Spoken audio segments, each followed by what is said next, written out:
সৌভাগ্য কারণ কৃষকের প্রতি নারায়ণের লক্ষ্মীর হে বিশ্বব্রহ্মাণ্ডের গড়া হে প্রভু কমলেশ এই দিনকে নারায়ণের শতসহস্র পরিবার পরিবর্তন প্রভু পরিবর্তন ধন্য ধন্য শান্ত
प्रभु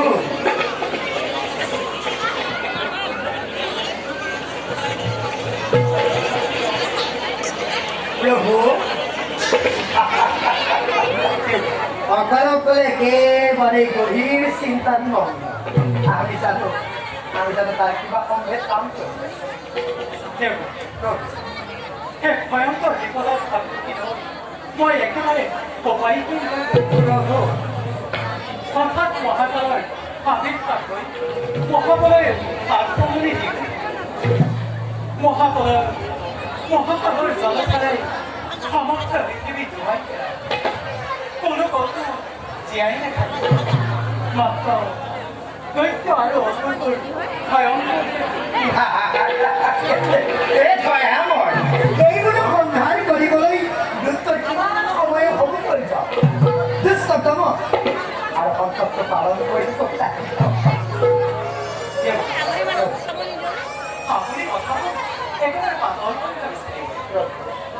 আপুনি ভাবি চাওকচোন ধ্বংস হৈ যোৱা সৃষ্টি পুনৰ গঢ় দিয়াটো জানো কিমান অৱশ্যে ঠিকেই অৱশ্যে ঠিকেই এই মহাপ্ৰলয়ত এই পৃথিৱীত তুমি বাচি থাকিব মহাকালে গৈ গ'ল জম্বুদ্বীপৰ ৰজাৰ সত্যত কিন্তু সেই মহাকালৈতো বাচি থাকিব দেৱ দেৱ জম্বুদ্বীপৰ ৰজা সত্যৱ অপ্ৰভু জম্বুদ্বীপৰ ৰাজা সত্যপদ তেওঁ গৰাই পুনৰি সৃষ্টি ৰক্ষা কৰিব কিন্তু কেনেকৈ মহাপ্ৰলয় আৰম্ভ হোৱাৰ আগতেই প্ৰয়োজনীয় সকলো সামগ্ৰী সংগ্ৰহ কৰি ৰাখিব লাগিব ঠিক তেনেদৰে জীৱ জন্তুবোৰ ৰাখিব লাগিব আৰু সেইটো যাতে সম্ভৱ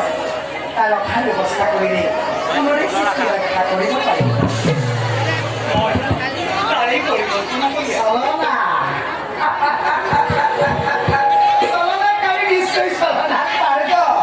এই কথাটো আগেই জানিব লাগিছিল কিন্তু কেতিয়াই মই সৃষ্টি আৰু অন্ত বুজিব পৰা শক্তিবোৰ একেবাৰে অভাৱ আপুনি মাজে সময়ে আহি বুদ্ধি ভাষা